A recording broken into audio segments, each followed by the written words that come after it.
Hello, good evening, friends. Today will we discuss some point related to hospital definition. ಈ hospital ಡೆಫಿನೇಷನ್ಗೆ ಸಂಬಂಧಪಟ್ಟಂಗೆ ಒಂದು 12 ಟರ್ಮ್ಸನ್ನು ನೋಡೋಣ.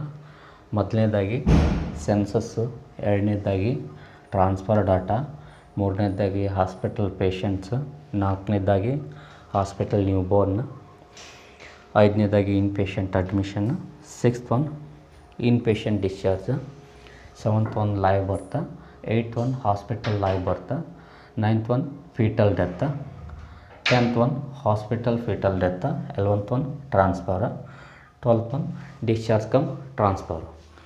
ಇದನ್ನು ನೋಡೋಣ. ಓಕೆ, ಒನ್ ಬೈ ಒನ್ ನೋಡ್ಕೊತ ಹೋದಾಗ ಸೆನ್ಸಸ್ದಾಗ ಈ ಸೆನ್ಸಸ್ದಾಗ ಬರೋದು ಫಸ್ಟ್ ಒಂದು ಡೆಫಿನಿಷನ್ ಏನು ಸೆನ್ಸಸ್ದು, ಆಮೇಲೆ ಇನ್ ಪೇಷಂಟ್ ಸೆನ್ಸಸ್ ಅಂದರೆ ಏನು, ರಿಪೋರ್ಟಿಂಗ್ ಅಂದರೆ ಏನು. ಓಕೆ, ಅಕಾರ್ಡಿಂಗ್ ಟು ಡೆಫಿನಿಷನ್ ಏನಂತ ಕರಿತೀವಿ ನಾವು ಸೆನ್ಸಸ್ಸನ್ನು. Census means it is an official periodical enumeration of population ಕೌಂಟಿಗೆ ನಾವು ಸೆನ್ಸಸ್ ಅಂತ ಕರಿತೀವಿ. ಕಂಟ್ರಿ ಸೆನ್ಸಸ್ ತೊಗೊಂಡಾಗ ಅಥವಾ ನೇಷನ್ ಸೆನ್ಸಸ್ ತೊಗೊಂಡಾಗ ಎವ್ರಿ 10 ಇಯರ್ಗೆ ಸೆನ್ಸಸ್ ಕೌಂಟ್ ಮಾಡ್ಕೋತೀವಿ.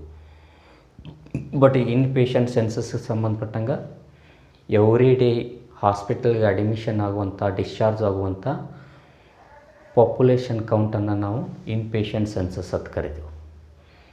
Every day we are going to maintaining a consistency in census taking. Same times ನಾವು ಎವ್ರಿ ಡೇ ಸೆನ್ಸಸ್ ತೊಗೋತೀವಿ. ಯೂಶ್ವಲಿ ಮಿಡ್ ನೈಟ್ ಅಂತ ಬರ್ತದೆ. Every day census taking time ಅದು CTT ಅಂತ ಬರ್ತದೆ. ಮಿಡ್ ನೈಟ್ ಸೆನ್ಸಸ್ ಕಲೆಕ್ಟ್ ಮಾಡ್ಕೋತೀವಿ. 12 AM ರಾತ್ರಿ 12 AMಗೆ ಪ್ರತಿ ದಿವಸ ಸೆನ್ಸಸ್ ಕಲೆಕ್ಟ್ ಮಾಡ್ಕೋತ ಹೋಗ್ತಿರ್ತೀವಿ. ಯಾವ ಸೆನ್ಸಸ್ ಕಲೆಕ್ಟ್ ಮಾಡ್ತೀವೋ ಪ್ರತಿಯೊಂದು ವಾರ್ಡನ್ನು ಸೆನ್ಸಸ್ ಕಲೆಕ್ಟ್ ಮಾಡ್ಕೋತೀವಿ.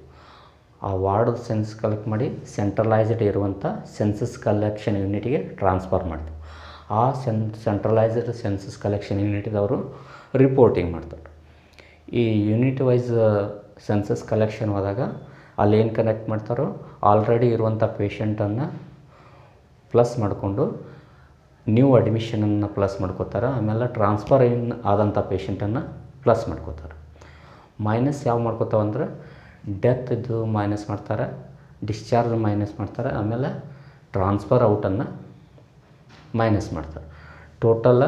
ಗ್ರ್ಯಾಂಡ್ ಟೋಟಲನ್ನು ಸೆನ್ಸಸ್ ಆಗಿ ರಿಪೋರ್ಟಿಂಗ್ ಮಾಡ್ತಿರ್ತಾರೆ. ಯಾವಾಗ ಪ್ರತಿಯೊಂದು ವಾರ್ಡ್ದಿಂದ ಸೆನ್ಸಸ್ ಬರ್ತದಲ್ಲ ಅದು ಸೆಂಟ್ರಲೈಸ್ಡ್ ಕಲೆಕ್ಟ್ ಮಾಡಿದ ಬಳಿಕ they have to be reporting to the higher officer. ಬಂದಂಥ ಸೆನ್ಸಸ್ಸನ್ನು ನರ್ಸಿಂಗ್ ಸೂಪರ್ವೈಸರ್ ಕಲೆಕ್ಟ್ ಮಾಡಿ ಹೈಯರ್ ಆಫೀಸರ್ ಇರ್ತಾರಲ್ಲ ಡಿಸ್ಟ್ರಿಕ್ಟ್ ಸರ್ಜನ್ಗೆ ರಿಪೋರ್ಟಿಂಗ್ ಮಾಡ್ತಾರೆ. ಇವತ್ತಿನ ದಿನಕ್ಕೆ ಇಷ್ಟು ಅಡ್ಮಿಷನ್ ಆಗ್ಯಾವು, ಇಷ್ಟು ಡಿಸ್ಚಾರ್ಜ್ ಆಗ್ಯಾವು, ಇಷ್ಟು ಡೆತ್ ಆಗ್ಯಾವು, ಇಟ್ಟು LSS ಆಗ್ಯಾವು, ಇಟ್ಟು ಫ್ಯೂಟಲ್ ಡೆತ್ ಆಗ್ಯಾವು ಅಂಥೇಳಿ ರಿಪೋರ್ಟಿಂಗ್ ಮಾಡ್ತಾರೆ ಹೈಯರ್ ಆಫೀಸರ್ಗೆ.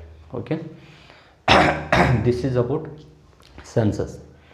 ನೆಕ್ಸ್ಟ್ ಏನು ಬರ್ತದೆ, ಟ್ರಾನ್ಸ್ಫರ್ ಡಾಟಾ ಅಂತ ಬರ್ತದೆ. ಈ ಟ್ರಾನ್ಸ್ಫರ್ ಡಾಟಾದಾಗ 2 ಥರ ಬರ್ತದೆ. Intra hospital transfer data, discharge cum transfer data ಅಂತ. ಇಂಟ್ರಾ ಹಾಸ್ಪಿಟಲ್ ಟ್ರಾನ್ಸ್ಫರ್ ಡಾಟಾ ಅಂದ್ರೆ ಮೀನ್ಸ್ ವಿತಿನ್ ದ ಹಾಸ್ಪಿಟಲ್ ಯೂನಿಟ್ದಿಂದ ಯೂನಿಟ್ ಅಥವಾ ವಾರ್ಡ್ದಿಂದ ವಾರ್ಡಿಗೆ ಪೇಷಂಟ್ ಶಿಫ್ಟ್ ಹಾಕೋತಿರ್ತದೆ.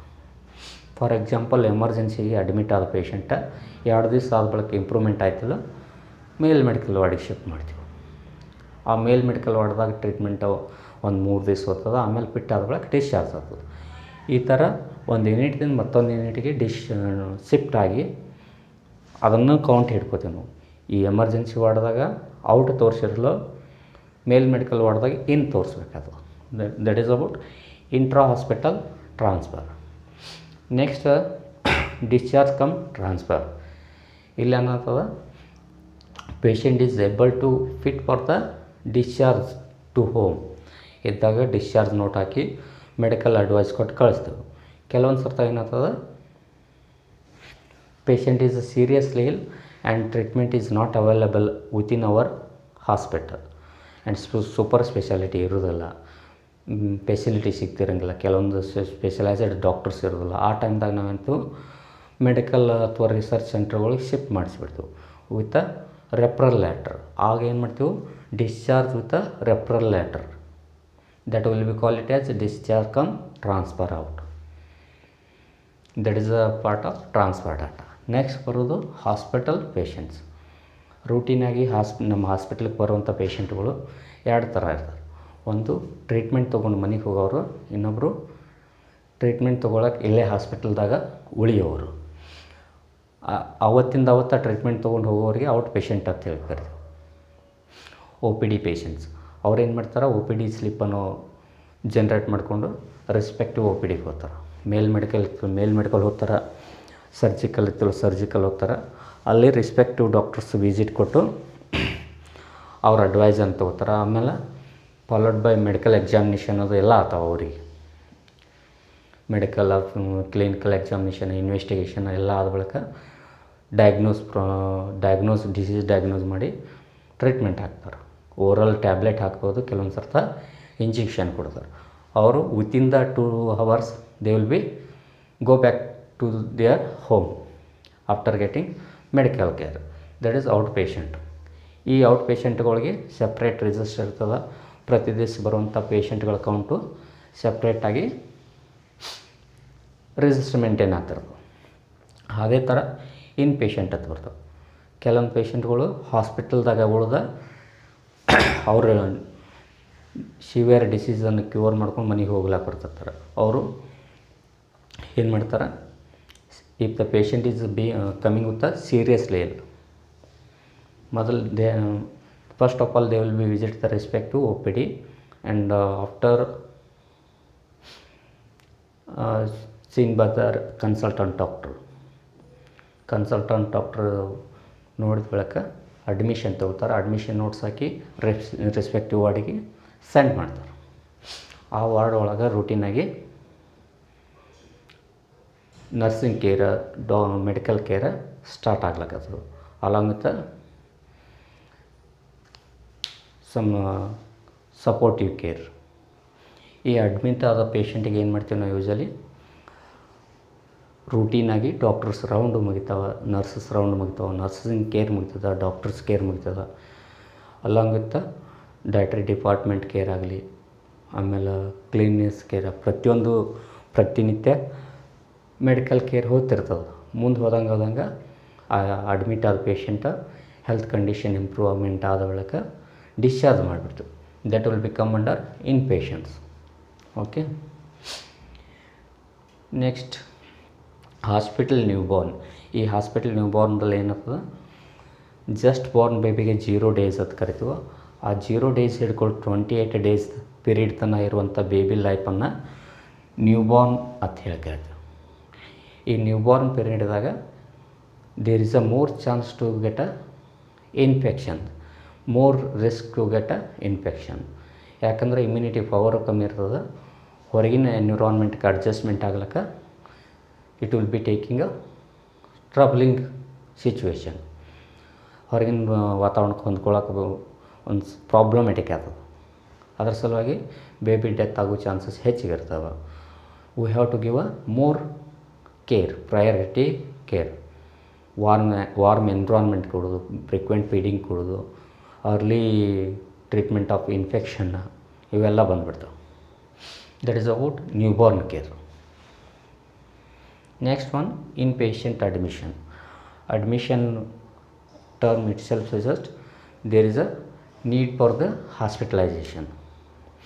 ಕ್ರಿಟಿಕಲಿ ಇಲ್ಲಿರುವಂಥ ಪೇಷಂಟ್ಗಳು ನ್ಯೂರಾಲಜಿಕಲ್ ಡೆಫೆಕ್ಟ್ ಇರಲಿ ಅಥವಾ ಸಿವಿಯರ್ ಇನ್ಫೆಕ್ಷಸ್ ಸ್ಟೇಟ್ ಇರಲಿ, ಡೆಂಗ್ಯೂ, ಮಲೇರಿಯಾ, ಕೆಲವೊಂದು ಸಿವಿಯರಿಟಿ ಇರುವಂಥ ಇನ್ಫೆಕ್ಷಸ್ ಸ್ಟೇಜ್ ಇದ್ದಂಥ ಪೇಷಂಟ್ಗಳು ಹಾಸ್ಪಿಟಲೈಸ್ಡ್ ಟ್ರೀಟ್ಮೆಂಟ್ ಬೇಕಾಗ್ತದೆ. They have to take a hospitalization. That's why they will be coming to the hospital and visiting for the respective OPD and taking a notes of admitted to the ward by respective doctor. ಏನು ಮಾಡ್ತಾರೆ, admitted the patient to the ward ಅಂತೇಳಿ mention ಮಾಡಿ treatment ಹಾಕಿಬಿಡ್ತಾರೆ. ಮುಂದೆ ಏನು ಮಾಡ್ತಾರೆ, investigation ಆಗಲಿ, medication care ಆಗಲಿ, ನರ್ಸಿಂಗ್ ಕೇರ್ ಆಗಲಿ ಹೋಗ್ತಾ ನಡೀತಿರ್ತದೆ. ಇದರ ಜೊತೆಗೆ ಪೇಷಂಟ್ ರಿಲೇಟಿವ್ಸನ್ನು ಕನ್ಸಲ್ಟ್ ತೊಗೋತಾರೆ. They have to give a consult regarding all medical care and nursing care. ಈ ಮೆಡಿಕಲ್ ಕೇರ್ಗೆ ನರ್ಸಿಂಗ್ ಕೇರ್ಗೆ ನಮಗೆ ಒಪ್ಪಿಗೆ ಐತೆ ಅಂತೇಳಿ ಒಂದು ಸೈನ್ ಮಾಡಿ ಪರ್ಮಿಷನ್ ಕೊಡಬೇಕು. That everything will become as a part of in patient admission. Next one inpatient discharge. ಈ ಅಡ್ಮಿಟ್ ಆದ ಪೇಷಂಟ ಸ್ಟೆಪ್ ಬೈ ಸ್ಟೆಪ್ಪು ಟ್ರೀಟ್ಮೆಂಟ್ ತೊಗೋತ ಮುಂದೆ ಏನಾಗ್ತದ, illness will be going to become cured. ಆರಾಮಾಗಿ ಬಿಡ್ತಾನೆ. ಆರಾಮಾದ ಬಳಿಕ ಅವ್ರಿಗೆ ಡಿಸ್ಚಾರ್ಜ್ ಮಾಡಬೇಕು. They are going to be fit for the discharge. ಮನೆಗೆ ಹೋಗ್ಲಿಕ್ಕೆ ರೆಡಿ ಆಗಿಬಿಡ್ತಾರೆ ಅವರು. ಅವಾಗ ಏನು ಮಾಡ್ತೀವಿ, with a medical advice regarding how to take a medication, what diet they have to take, and what is the exercise period and rehabilitation steps. Everything will be advised by doctors. Then they will be make a notes of discharge note and send it for the home after paid off all the hospital bill. That is a part of inpatient discharge. That also will be called it as termination of hospitalization. Next, live birth. live birth ದಲ್ಲಿ ಏನಾಗ್ತದೆ, there is a expulsion of conceptual product. Conceptual product ಏನಾಗ್ತದೆ, that will be expelled out with a live baby. live baby ತೊಗೊಂಡು ಹೊರಗೆ ಬರುವಂಥ conceptual ಪ್ರಾಡಕ್ಟ್ಗೆ live birth ಅಂತ ಕರಿತೀವಿ. Okay, this live birth is taken place in a hospital environment, that will be called as hospital live birth. Hospital setup ಬಂದಾಗ labour ರೂಮ್ದಾಗ delivery ಆಯಿತು, baby live ಬರ್ತ್ ಆಯಿತು.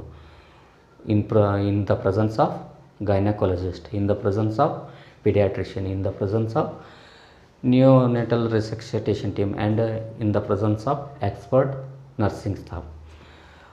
That will be called it as hospital live birth. Next, fetal death. fetal death ಅಂದರೆ